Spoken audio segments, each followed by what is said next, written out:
Good morning, STEM Academy. Please rise for the Pledge of Allegiance. I pledge allegiance to the flag of the United States of America and to the republic for which it stands, one nation, under God, indivisible, with liberty and justice for all.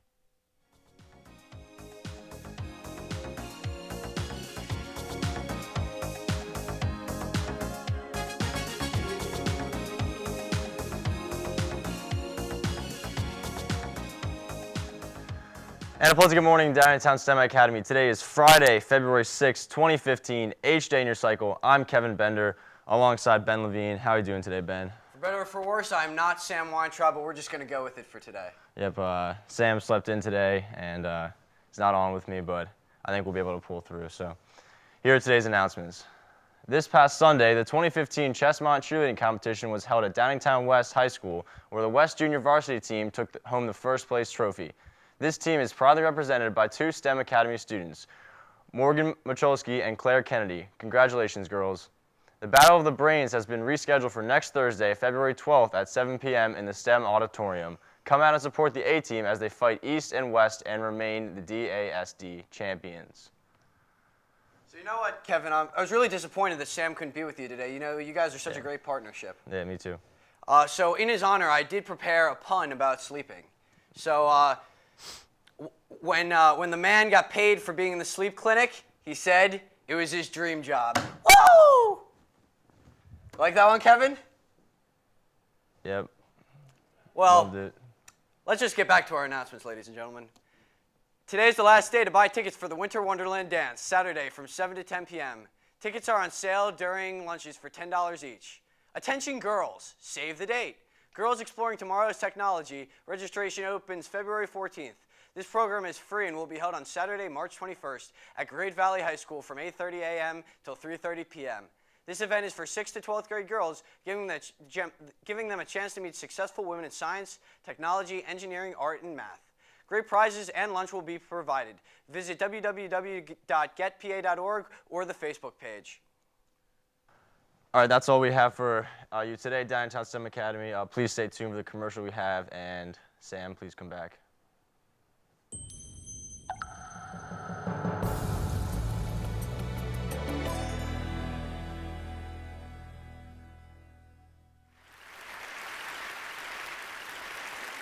Dr. Martin Luther King Jr., in a 1968 speech where he reflects upon the civil rights movement, states, "In the end, we will remember not the words of our enemies, but the silence of our friends." As a teacher, I've internalized this message. Every day all around us, we see the consequences of silence manifest themselves in the form of discrimination, violence, genocide, and war. In the classroom, I challenge my students to explore the silences in their own lives through poetry. We work together to fill those spaces, to recognize them, to name them, to understand that they don't have to be sources of shame. In an effort to create a culture within my classroom where students feel safe sharing the intimacies of their own silences, I have 4 core principles posted on the board that sits in the front of my class, which every student signs at the beginning of the year. Read critically, write consciously, speak clearly, tell your truth.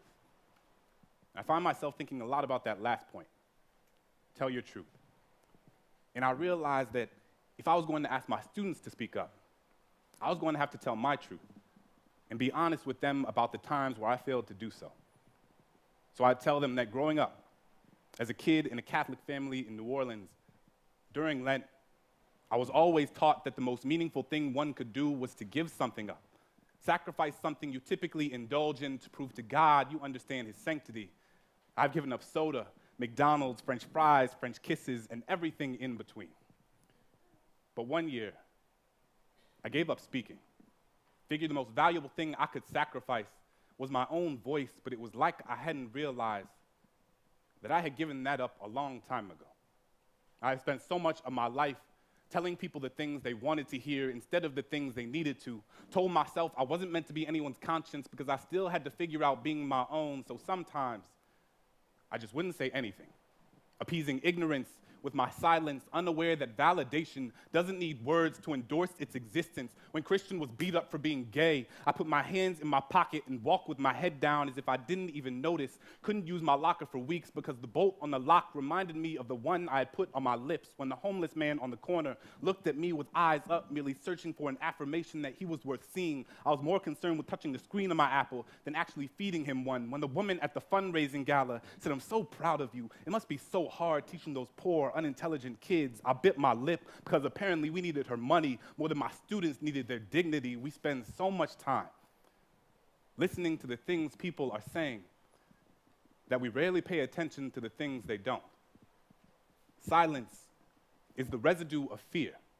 It is feeling your flaws gut-wrench guillotine your tongue. It is the air retreating from your chest because it doesn't feel safe in your lungs. Silence is Rwandan genocide. Silence is Katrina. It is what you hear when there aren't enough body bags left. It is the sound after the noose is already tied. It is charring. It is chains. It is privilege. It is pain. There is no time to pick your battles when your battles have already picked you. I will not let silence wrap itself around my indecision. I will tell Christian that he is a lion, a sanctuary of bravery and brilliance. I will ask that homeless man what his name is and how his day was, because sometimes all people want to be is human. I will tell that woman that my students can talk about transcendentalism like their last name was Thoreau, and just because you watch one episode of The Wire doesn't mean you know anything about my kids. So this year, instead of giving something up, I will live every day as if there were a microphone tucked under my tongue, a stage on the underside of my inhibition.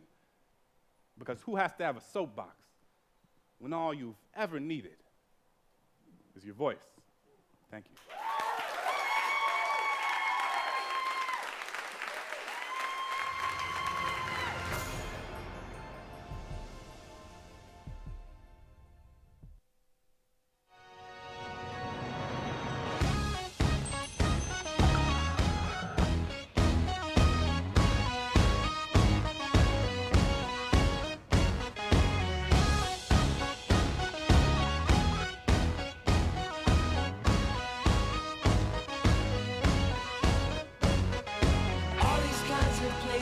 Make it seem like it's been ages. And tomorrow's sun will building a scrape the sky.